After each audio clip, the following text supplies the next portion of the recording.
খাদিজাতুল কুবরা বলেন, ইয়া রাসূলুল্লাহ, আজকে যখন আমি নামাজের মধ্যে দাঁড়িয়ে গেলাম, হঠাৎ করিয়া আমার মনে পড়ে গেল সেই কবরের কথা।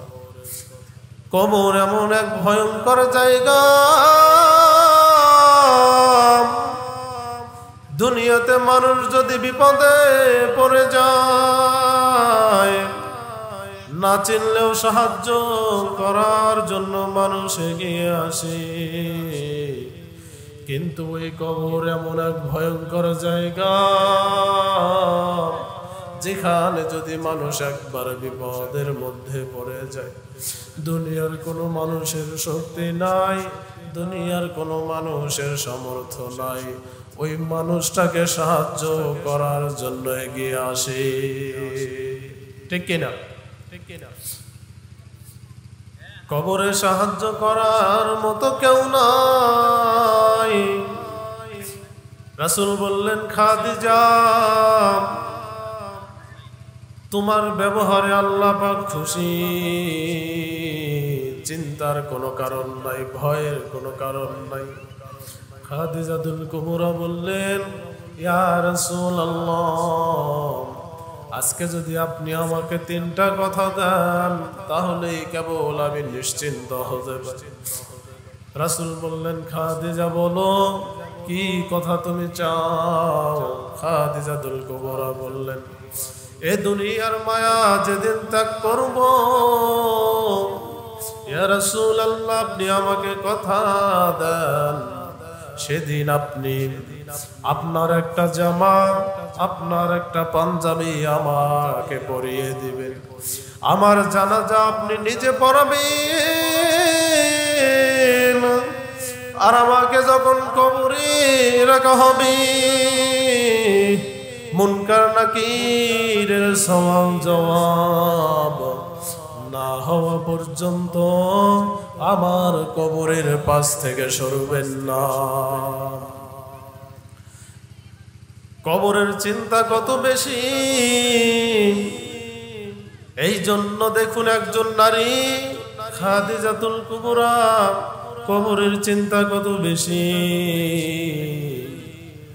এই জন্য মায়েরা, রাসূল বলছেন, কোন নারী যদি সঠিকভাবে 4টি কাজ আদায় করতে পারে, ওই নারীকে আমার আল্লাহ বিনা হিসাবে জান্নাত দান করবে।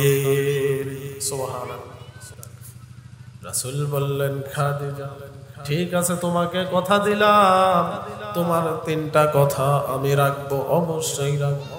খাদিজাতুল কুবরা যেদিন দুনিয়া থেকে বিদায় নিলেন, আল্লাহ রাসূল খাদিজাকে গোসল করানোর পর নিজের একটা পাঞ্জাবি, একটা জুব্বা খাদিজাকে পরায়া দিলেন। আল্লাহ রাসূল নিজেই খাদিজার জানাজা পড়ালেন। সুবহানাল্লাহ। খাদিজাকে নিজে হাতে কবরের ভিতর নামালেন। দাফন কার্য সম্পাদন হয়ে গেল, সবাই বাড়িতে চলে যায়। রাসূল কবরের পাশে বসে আছেন, বাড়িতে যাওয়ার খবর নেই। আবু বকর জিজ্ঞেস করলেন, ইয়া রাসূলুল্লাহ, খাদিজাকে দাফন করা শেষ হয়ে গেল, সবাই বাড়িতে চলে গেল, আপনি কেন যান না? আপনি কি বাড়িতে যাবেন না?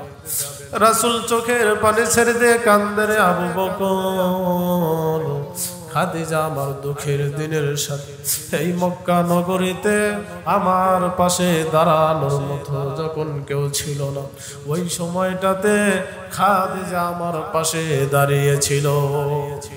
আর ওই খাদিজা আমার কাছে কথা নিয়েছে, খাদিজা কবরের ভিতরে যখন খাদিজাকে রাখবো, মুনকার নাকির যখন আসবে সওয়াল জবাবের জন্য, আমার খাদিজা বড় ভয় পায়।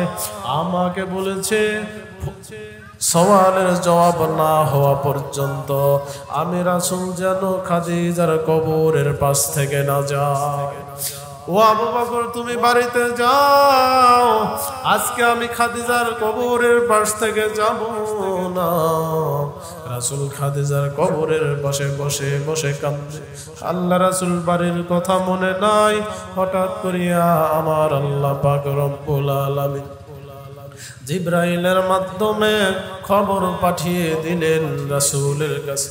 জিবরাইল আসিয়া সালাম দিলেন, ইয়া রাসূলুল্লাহ, ইয়া হাবিবাল্লাহ, আর থাকার কোনো প্রয়োজন নাই। ইয়া রাসূলুল্লাহ, খাদিজার কবরের পাশে আর থাকার কোনো প্রয়োজন নাই। আমার আল্লাহ পাক রব্বুল আলামিন আমাকে কথা দিয়ে পাঠিয়েছেন, আপনাকে বাড়িতে যাওয়ার জন্য বলেছেন। খাদিজার কবরে মুনকার নাকির আজকে আসবে না।